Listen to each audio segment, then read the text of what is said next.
Hey fragrance friends and enthusiasts, welcome back. It's Benjamin here at the Centaur Fragrance Channel, helping you smell amazing and find your next fragrance, your favorite fragrance, your 10 out of 10, your masterpiece fragrance for you, helping you smell amazing. I hope that you enjoy that. This is our fragrance channel. Thank you for being here. Let's talk about Pearfecto. Let's talk about Gallagher Fragrances, a really nice house, not really talked about as much as it should. They're really good, and they're blended quite well. He's improved his game, especially from when he first started, and they're even better than they were. And this one, I think, shows that in a really good way. So again, called Pearfecto. So of course there's going to be pear here. It's a clean white pear fragrance. But there's a lot of in this fragrance that you might not suspect. You might think this is just a clean fragrance. You might expect for there to be some white zest or some orange, and for the fragrance to maybe become boozy or something like that. But this actually is quite of a different fragrance. This is not what you would expect. There's actually a little bit of banana here. It's not a rotten banana, it's not an overly old banana, but there was that nuance. And I'm happy that I tested this fragrance thoroughly because I knew there was something different about this fragrance, but I'm like, there's something to this. And I kept telling myself, there's something to this. And I recognize it, but I can't tell what it is. And it took me some time, and I tested it, and I'm like, and I looked up the notes, and it's like, yes, it's that banana. And I looked over the notes before, but it just didn't click in my mind. And then I'm like, this has a little bit of a fresh banana. So a lot of people only recognize banana in fragrances when it becomes that older, darkened, or older banana type of smell, where it becomes almost slightly fermented or boozy. Here it's truly a fresh banana, and it adds a real almost tropical vibe to this fragrance. It really adds to this really nice freshness with this fragrance, but again, there's a lot more to this fragrance than you would expect. There's actually some red champaca, which is a type of incense, and it has this energy, and it has this movement to it with this champaca. It is more of an earthy type of incense as far as I'm familiar with the describing of incense.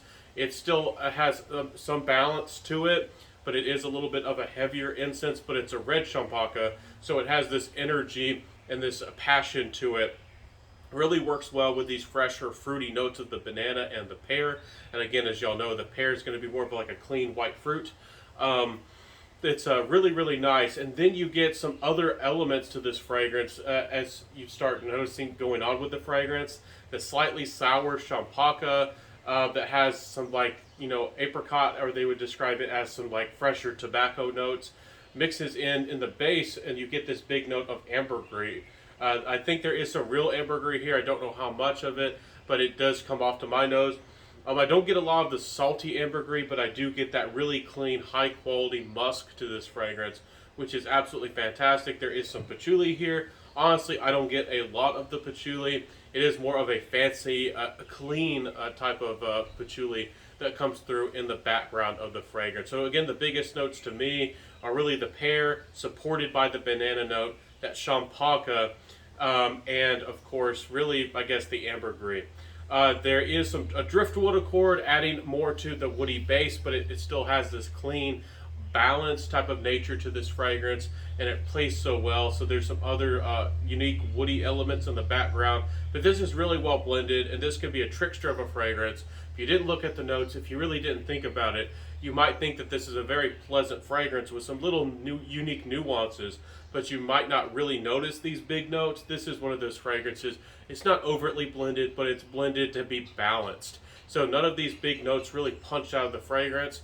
In the heart, you will notice a little bit of the sour incense, again from the champaca, but you might not be so familiar with what that is because it is a little bit unique. So this is not exactly a fruity fragrance or a citrus fragrance. This is kind of a unique blending on it, all on its own, and I think it comes together very successfully as a unique but wearable, almost mass appealing, niche fragrance. It has that wearability factor to it, but yet it's still a little bit unique in it, not only how it smells, but how it's composed. So I think that makes it a very successful fragrance, and with this creation, it's a very successful blend in my opinion. Performance-wise, you're going to get about 7 hours. I wish it would perform better than that, but again, this has a lot of that pear and a lot of those fruity notes. It's a very well balanced fragrance. You really don't get any darkness again. The patchouli doesn't really go dark or heavy or sweet or mixed in like a ambery gourmand. It doesn't turn into anything like that chocolatey, grainy texture that again is used in those ambery gourmands. So this fragrance again stays pretty fresh and pretty balanced. It's easygoing. It's very unisex. Ladies and gents both can easily wear this fragrance. I can see anybody wearing this fragrance. It's just really nice. With the compliment factor with this fragrance, again, projection and sillage are about average, or maybe slightly above average, but it'll get you through. It's not bad, but it's good. It's dependable.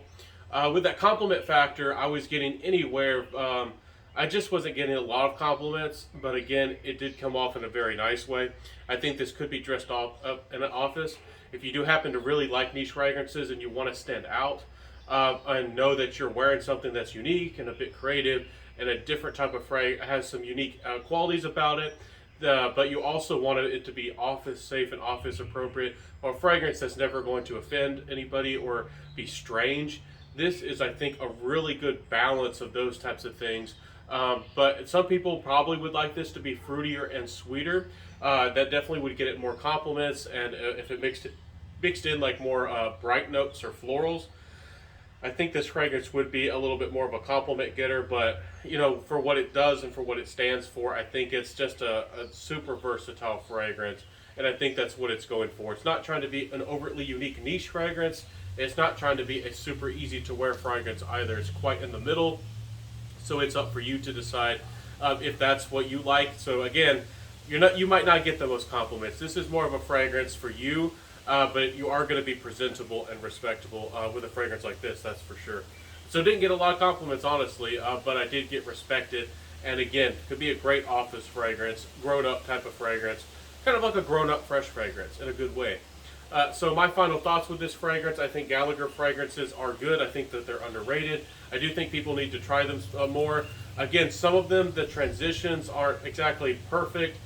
Or maybe they're just not my preference. And because some of the transitions are kind of quick and they have a sharpness to them. So that has been maybe in the past. Well, I haven't talked about Gallagher so much, but I think he's really improved as a perfumer. And I think that he's really starting to perfect his craft, and he's becoming better and better. And this is one of those, I think, fragrances that proves that he can not only do complex, dark fragrances that like really patchouli, or even unique, playful, kind of unique notes and fragrances like rosé all day, but he can also do fresh, unique fragrances in his own style and personality with Pearfecto. Again, I do think that if this was sweeter on the pear, and a little bit maybe richer on the sweeter notes, that would maybe pull more people in, because it does have the sour incense and the woods and that sour patchouli, and it does strike a really good balance. But some people prefer fancy, maybe a little bit more elegant fragrances that aren't so sweet, and again, this is going to strike a good balance. So let me know, have you tried this fragrance? How does this fragrance sound? Have you explored the house of Gallagher? They actually are quite nice, and I believe they're out of the USA as well. So if you want to support a US-based company, if that's something you're into. Also, that's another reason you might want to support this upcoming indie niche brand from the USA. So Gallagher, nice house. Pearfecto, pretty nice fragrance. If you're asking for my personal opinion, at the very end of my fragrance review, I try to keep my own personal opinions as much as I can out of the reviews. But for me personally, I don't think I would buy this fragrance. I would like it to be more sweet. This really clean, sour vibe isn't something that I usually go for. I have plenty of other mass appealing fragrances that are more mass appealing, and I have plenty of patchoulis that go spicier or more woody, or have some of that Artemisia licorice vibe, and some, lots of other fragrances that have kind of some facets and the styles that I personally prefer. This is clean and pristine, and does a good job, that's for sure. I personally, for me, again, I'm one of those people that tends to like what is considered